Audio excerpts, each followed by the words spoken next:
brought to you by 1AAuto.com, your source for quality parts and the best service on the internet.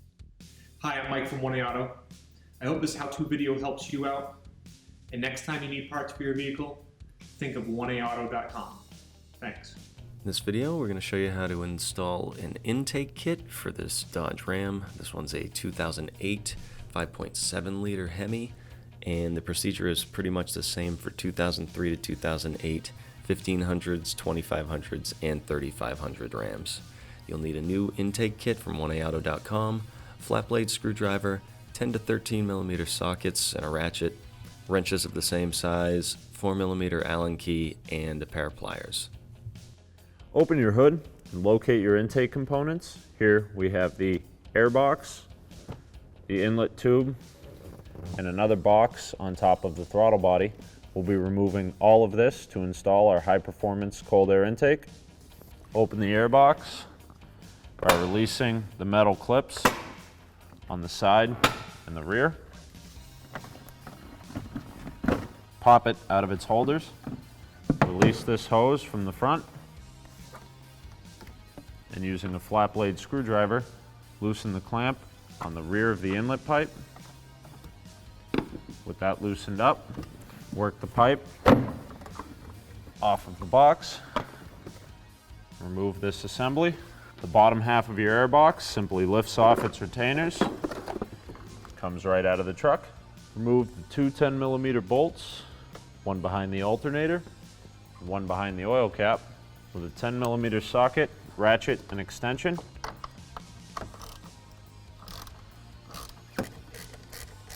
Lift up on the air box so you can access the intake air temp sensor at the front. Push down on the connector, remove it from the IAT, remove the air box from the vehicle. Cold air intakes are designed to block off hot air from inside the engine compartment and bring in cold air from outside the vehicle into a high flow filter and tube setup, allowing a higher volume of denser air to get into your motor, improving fuel economy and increasing horsepower and torque numbers. In order to properly seal our heat shield onto the hood, we'll use this rubber gasket included in our kit. Start by installing the thinner end of the gasket onto the steel all the way at the bottom here. Work your way around all the bends and down the other side.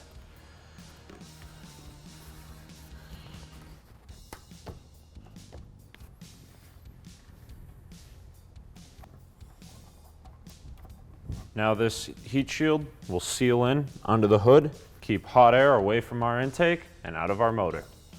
Remove the rubber bushings from the bottom half of your air box. We'll install them in the supplied Z bracket.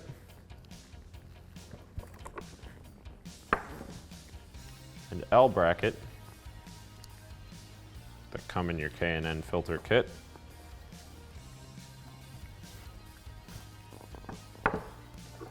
Using the supplied hardware, install the Z bracket onto the bottom of your heat shield, with the bolts facing up, followed by a washer and a fiber locking nut. Using an 11 millimeter socket and ratchet with a wrench to support the other side, tighten down the hardware. Don't tighten it all the way because we'll have to make the final adjustments in the truck.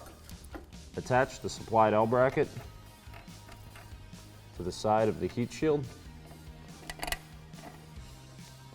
Install the washer, fiber lock nut.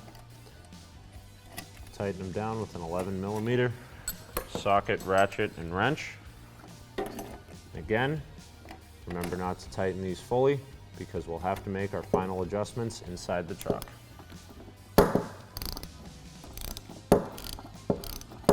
This bracket will take the little rubber insulated nut with the threads on the inside there.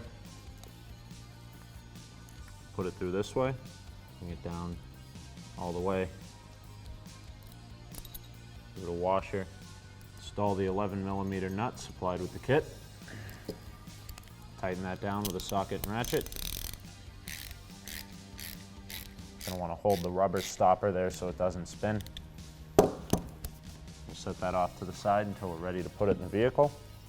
This bracket is for vehicles equipped with EGR, as our truck is. If your truck is not equipped with EGR, you'll want to repeat this process with this bracket here. This collar is to go around the intake tube. Place that. This plastic spacer on the bottom. Put it onto the single drilled hole, not the slotted one on the other end. Capped Allen screw in there. Washer, an 11mm nut again. So you'll want to set this collar as close to straight on as you can. We're supporting the other side of the screw with a 4mm Allen key. So we'll lock that in place, face this pretty straightforward.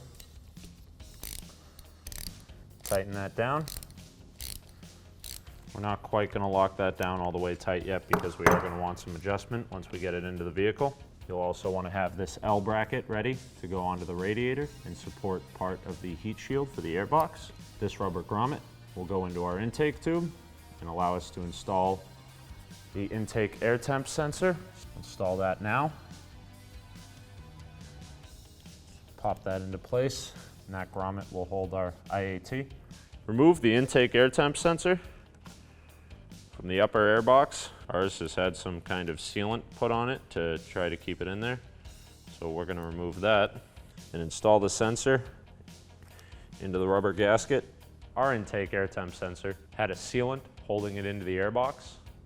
In most cases, there should be an O-ring there. You'll have to remove that O-ring to install the air sensor into this grommet. Using a 13mm wrench, remove this bolt in the fan shroud just below the radiator fill. If you have a ratcheting wrench, make this a lot easier. The thicker of the two slotted holes will be for the radiator fan shroud bolt. Go ahead and reinstall that. We don't want to lock it down tight just yet. So start it by hand. We'll put everything in place once the heat shield's installed. Just behind the hood strut is a 13mm bolt from the bracket that your airbox sat into. I'm going to use a socket and ratchet to remove that.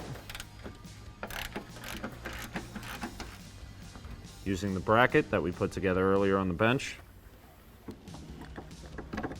we'll reinstall that with the factory bolt. I want to set it pretty close to a right angle there, but again, don't lock anything into place until we have all of our other parts lined up. Install the heat shield with the rubber bushings we pulled from the airbox onto these studs here. This hole will line up to this bracket. This hole will line up to the bracket we installed on the radiator. This is why we leave our hardware loose, because it will take some wiggling to make everything line up nicely. So use the shorter hardware and a washer included in our kit into the rubber bushing. This can be a little tricky to line up over here. Just make sure you don't cross thread it. We'll get that started loose. Install the shorter bolt through the radiator bracket and into the heat shield. If you have to remove this expansion line, that's all right. It's not going to leak any coolant. It'll give you a little more room.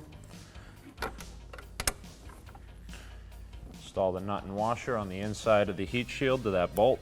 Once you have everything lined up, use your 11mm socket and ratchet to tighten everything into place.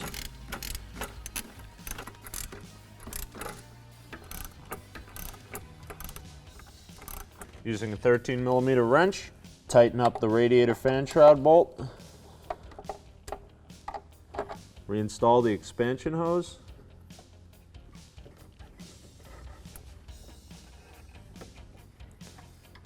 Tighten down the bolt behind the hood strut. Using a pair of pliers, remove the clamp for the PCV breather hose at the oil fill neck. Install the silicone intake coupling along with the two supplied hose clamps onto your throttle body. Position the hose clamps in a way where they're easy for you to get at. Tighten down the throttle body side with a flat blade screwdriver. We'll install the bracket for our intake tube into this hole that held the front bolt For our upper air box, this bracket and bolt location only applies to vehicles equipped with EGRs like ours. If yours does not have an EGR, you'll have to follow the instructions for what bracket to use and where to locate it. We'll do a quick test fit of our intake tube.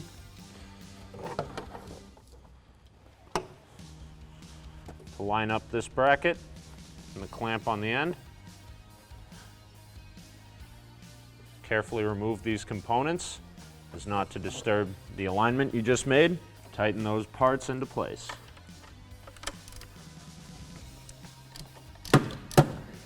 Install the large hose clamp over your intake tube.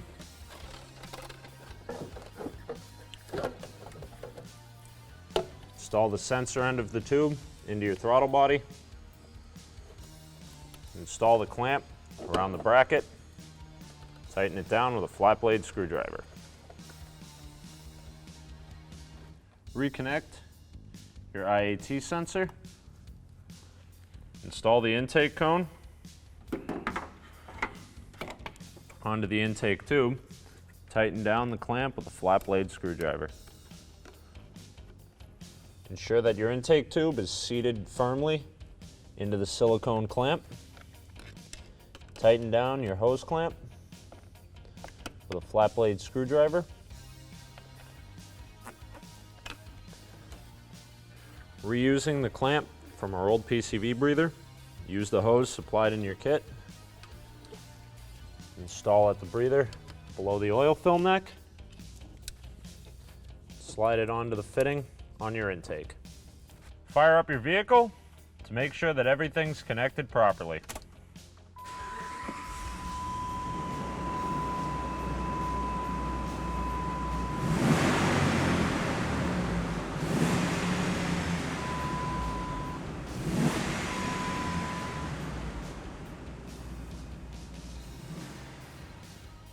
Thanks for tuning in. We hope this video helped you out.